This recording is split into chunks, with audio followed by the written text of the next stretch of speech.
Hi everyone, it's Quinn here again on Make a Video Monday. It's actually Tuesday, April 14th, 2026. You can see Rosie in the background there. And Donner, our dog, is here with us as well right now. And I hope you all are having a good Tuesday. We tried this video a couple times yesterday, but it just didn't work out as hoped, so we're giving it another shot here today. So today I want to talk about staying awake.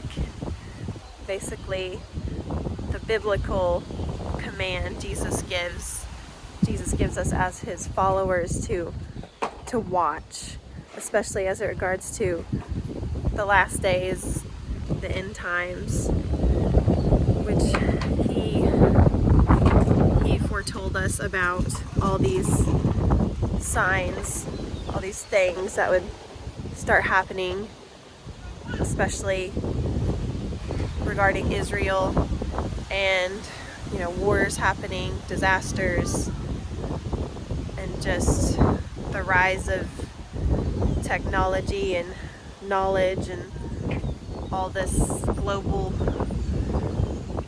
surveillance and just some sinister things that you can begin to see taking shape. I believe we're just seeing all of these signs converge, and Jesus tells us as believers to take heed, to pray, and to watch. And that's the word I want to talk about today in this video about staying awake. So in Mark chapter 13 verse 37, after Jesus gives his discourse about the end times, about different ages in history, such as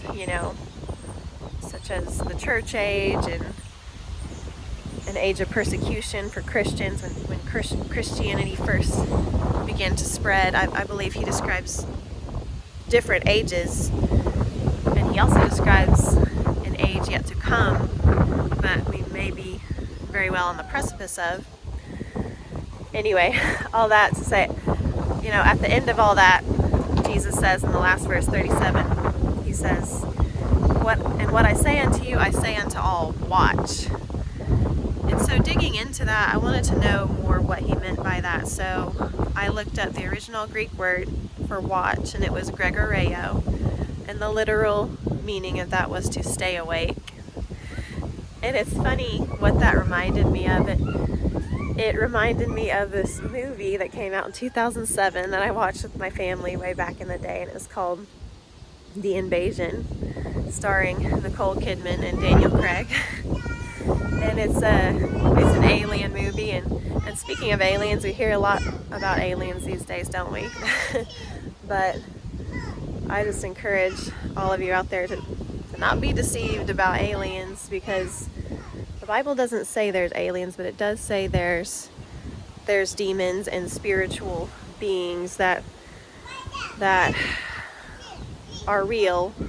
We can't see them usually unless maybe you're especially seeking those things out and through various other means. But anyway, that's just a side note. I just want to caution you against aliens. I don't believe there are alien creatures from other planets, but I believe that's a narrative the world is selling right now. Anyway, but in this particular movie, there's an alien invasion, but it just so happens the aliens just look like normal people. They're like replicas of real people that are grown in seed pods, and they rise up to take the place of their human predecessor or something like that. It's been a while. Anyway, it's this virus. They transmit. Okay, they transmit this virus by throwing up into something and giving it to another person. I know that sounds gross. Hang with me. So, like, for example, the alien will puke into a lady's coffee cup before he hands it off to her. Then she ingests the virus, and then but the virus does not take hold until you fall asleep. I thought that was interesting. So there's this scene, I think it's the opening scene of that movie, where Nicole Kidman is running through this ransacked store, the lights flickering on and off, all the shelves emptied out. and she's just desperate for to find something that will help her stay awake. She keeps murmuring to herself over and over, gotta stay awake, and like it shows her chugging a bottle of Mountain Dew and and other things too, and I just that just always stuck with me for some reason, that her desperation to stay awake. And it's come back to me in recent days, and because I feel right now as Christians we are to have a similar urgency to stay awake. And what does that really mean for us spiritually? Well, obviously we know sleep is important for our physical bodies, but spiritually, how can we stay awake? Well, I believe it means to just keep going, to not lay down and give up, to not become spiritually inert or inactive. It's to always be mindful of Jesus' promise to come and receive us unto himself, into that place that he has prepared for us.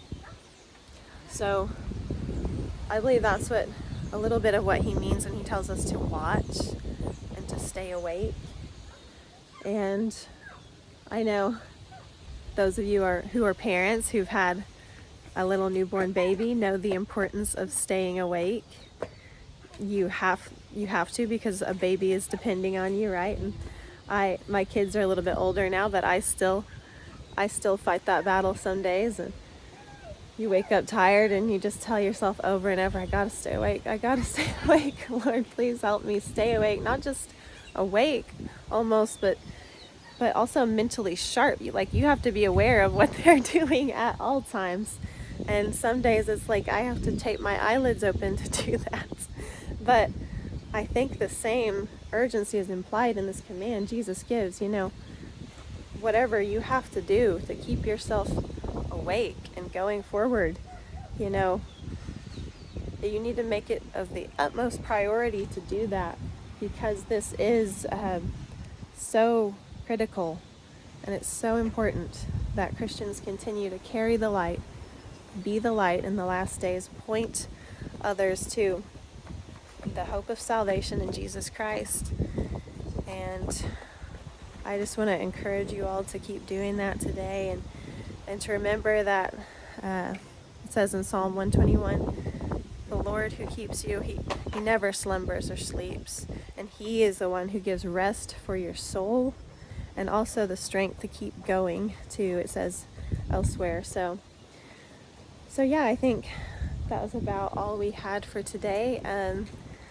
Remember, the devil will try to tempt you to fall asleep on the job, as he tried to tempt the disciples in the garden before Jesus went to the cross, before the critical hour. I believe it's much the same now. He'll tempt us as Christians to fall asleep in this critical hour too. So, going back to Mark 13, Jesus said, the Son of Man is as a man who left on a long journey. He left his house. He gave his servants authority.